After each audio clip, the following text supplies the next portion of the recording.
Welcome to part 2 of cooking shit when you're poor. Disclaimer, don't cut yourself. Lots of raw meat. You get chicken juice all over yourself. If you don't like it, then I don't know why you're cooking with chicken. Technically we don't cook anything. This is all a prep episode. A prep episode. Chicken, cutting board, a knife. Make sure it's sharp. Sharpen it yourself or by a sharpener. And a container for the chicken after you cut it up. You can use Ziploc bags. I use a Ziploc Tupperware because why not? So the first thing you want to do is set your chicken like this, the legs spread. Fucking bring your knife and just cut the skin right here. And then once you cut the skin and peel it back, the bone of the thigh will be able to just pop out of place just like that. You take your knife and you'll be able to feel a hard bone along the bottom here. What you want to do is take your knife and just saw through the bottom of that. Make sure not to cut your fingers. It's very easy to cut your fingers. Go slow. Feel where your fingers are and just go all the way through. After you cut off the thigh and the drum, what you do is you bring the drum like this, and then with your finger you can feel the knuckle between the two bones. Take your knife, put it between the knuckle, and just saw through. It should be pretty easy. It shouldn't give you a whole lot of resistance. So if you're getting a lot of resistance, you're probably hitting the bone. I always make my thighs boneless and rip them out, and what you want to make sure you do if you do decide to go boneless with any of this, I guess besides the breast. Anyway, if you want to go boneless with any of it, you can feel where the bones were connected, I guess the ligaments and everything, not a fucking scientist, and you just cut them off. What I do is just lift them up a little bit and just kind of saw through. Again, very careful with your fingers. Shit's sharp, don't cut yourself. Shut up! And on the other side, you do the exact same thing. Since I'm right-handed, it's actually a little bit harder to do the right side. So what I do is you take the leg and you kind of space it out, make the skin a little tight, and then go through, and then just like before, pop the bone out, and then feel for the hard piece down here on the inside, and you just cut along there. So this is the final drum.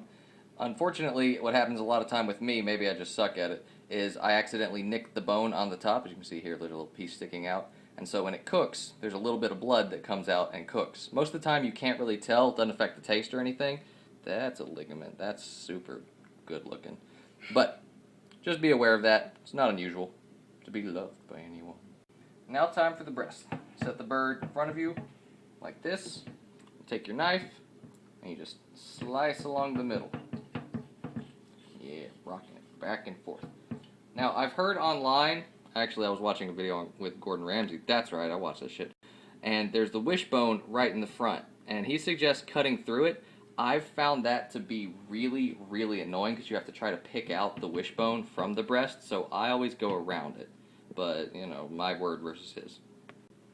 And then, take your knife, and you want to, again, there's a bone right in the middle here, and you just sort of saw through it until you get through, and then you go up to kind of where the thighs were connected, and you can feel another bone sort of on the underside, right along here. Let's see if you can get a shot of that. Yeah, like right here. And so you just go behind that, and just saw through it, move that to the side, and then you just cut the meat free. After you cut the breast off, sometimes there's little, I don't know if they're bones or ligament, whatever they are, but you can feel along the underside, and you can feel little hard parts, and you just cut those off. Not a big deal. The nice finished breast. After you remove the breast, little connector between the wing, I don't know why I said connector, socket I guess, between the wing and the breast should be visible. You can feel the connection between the bones, and again, just take your knife, and you just go between those two connectors, and then you have the wing disconnected. This little part, for me, is completely useless. Some people use it for stock or stuff like that. I don't do anything with it. So you just flatten it out to where it's sticking out like it's pointing, and again, just between the bones, and just cut it off, throw it away. When you have the wing, you have the little drumette and little, I don't know what they're fucking called. They're all wings. It's all chicken wings. Shut up. But anyway, what you do is you want to kind of run just at a slight angle with your knife to where the drum is. So, find the connection, and you just fucked it up. We didn't record me cutting through the chicken wing successfully, but that is the correct method. Just don't fuck it up like I did. Now, this looks grisly and grotesque and everything.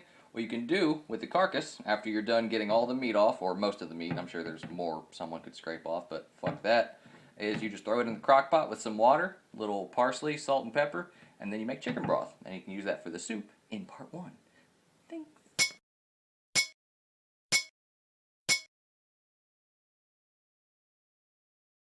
Red alert.